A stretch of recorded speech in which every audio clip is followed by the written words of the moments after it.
Today, we shall delve into the development of one of the most renowned trigonometric identities in mathematics. This identity is ubiquitous in almost every mathematical textbook, particularly in the early stages of mathematical education. What makes it a thing of beauty is its direct relationship to another mathematical masterpiece, the Pythagorean theorem, which gives rise to its name, Pythagorean trigonometric identity. It is worth noting that there are three versions of this identity, and they are closely interconnected. In fact, the latter two can be entirely derived from the first, the iconic one. Let's take a look. Let's see exactly what we're talking about. Here I have the unit circle. And if you remember, a circle is called a unit circle if its radius is 1. And for most of our work here, it is considerably easier to work with the unit circle. And what I'm going to do now is I'm going to take an angle theta on this circle. And I'm really making theta a general angle. I am not assuming that theta has a particular measure. Theta can have any angular measure, and it can be in radians or it can be in degrees. So, starting with that, we're going to take from the center of the circle, we're going to draw the terminal side of our angle theta. Okay, and theta is in standard position. And again, theta is completely general. We're making no specific assumptions about the value of theta. Then when this terminal side right here intersects with the circle, then a point is formed right on the circle. And this point is going to have coordinates x, comma, y. But we're going to do a little bit better. We're going to express these coordinates using trigonometric functions.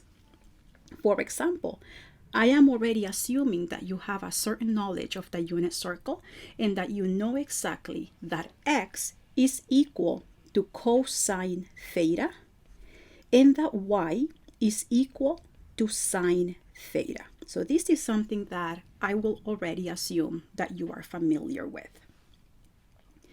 And this is particularly nice because this will give rise to the Pythagorean trigonometric identity that I was talking about in the introduction.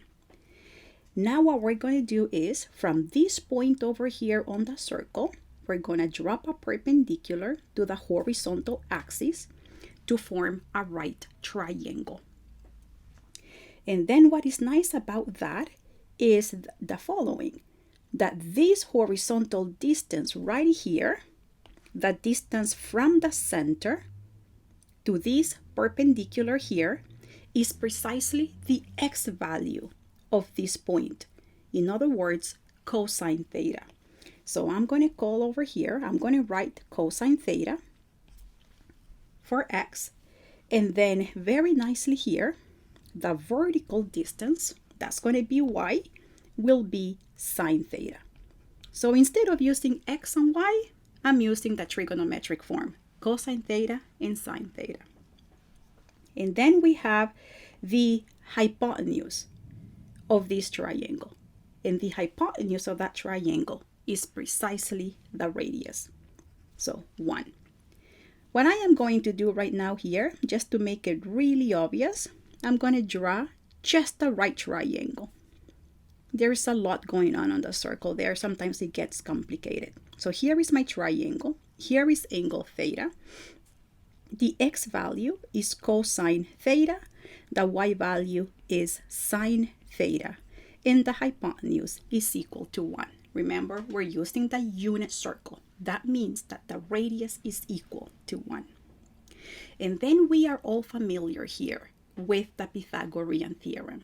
If we have a right triangle, we know that x squared plus y squared is equal to 1. Remember, cosine is x, sine is y, and then r is 1. So according to Pythagoras, we know that x squared plus y squared is equal to r squared. the hypotenuse squared. And x in this case is equal to cosine theta, all of it squared, plus sine theta, all of it squared, equals to 1. So practically here is the Pythagorean trigonometric identity. Here is the iconic identity that I was talking about in the introduction. We're just going to fix it up a little. In trigonometry, whenever we write cosine theta squared like this, in order to simplify it so that we don't have to have so many brackets, it is the norm to take cosine theta and right in the middle, right here above, you place that tiny 2, the exponent. So this notation is identical to this notation over here. And the same thing happens with sine.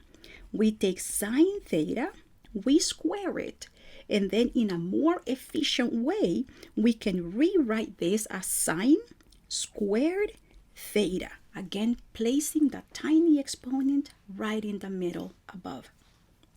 So then, with that in mind, what we just discovered is that cosine squared theta plus sine squared theta is equal to 1.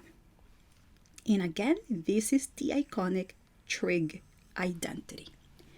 Now, please know that nobody says that cosine squared has to come first. I can have sine squared first, and that's the same thing.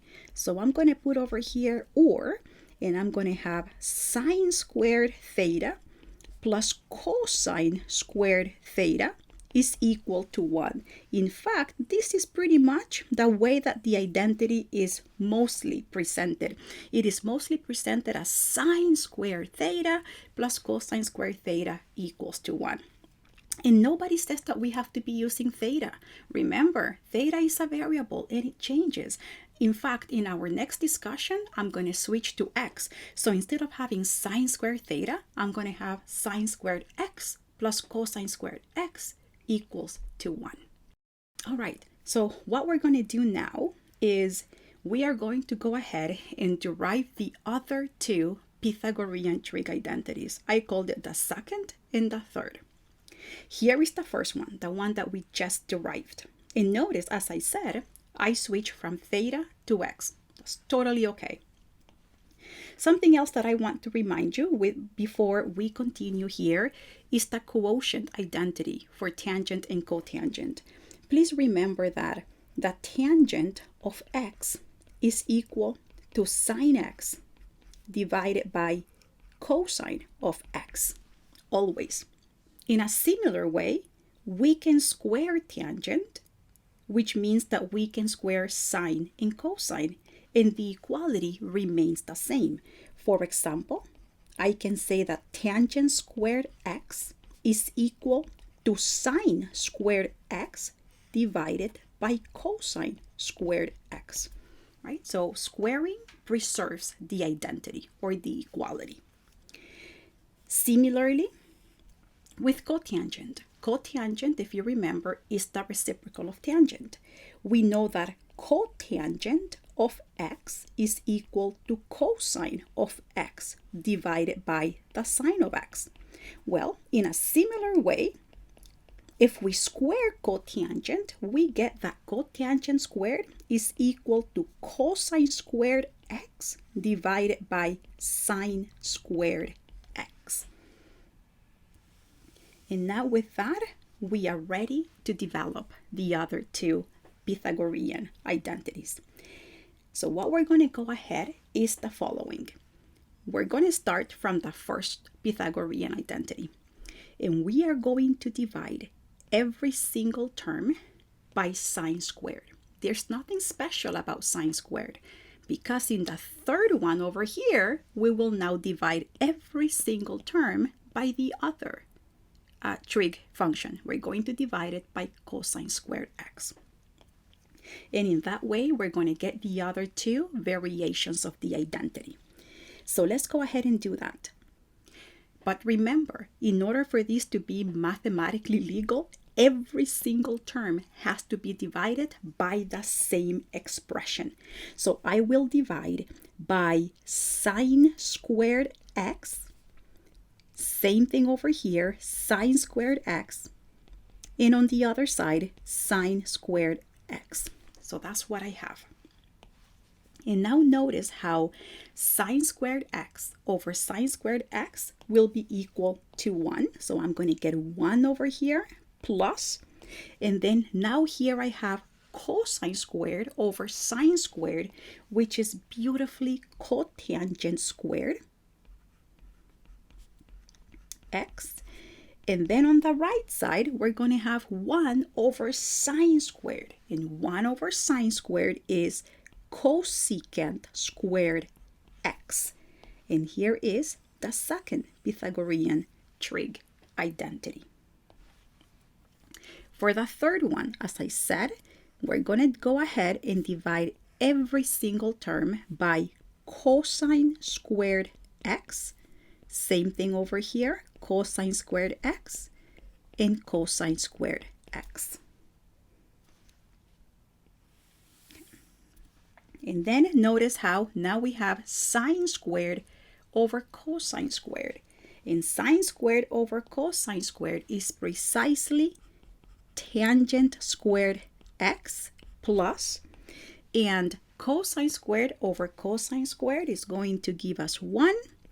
And then over here, we have 1 over cosine squared, which is equal to secant squared x.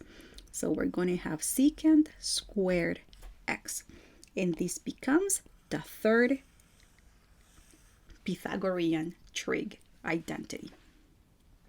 So all I want to do now to recap is just to put all of the identities together.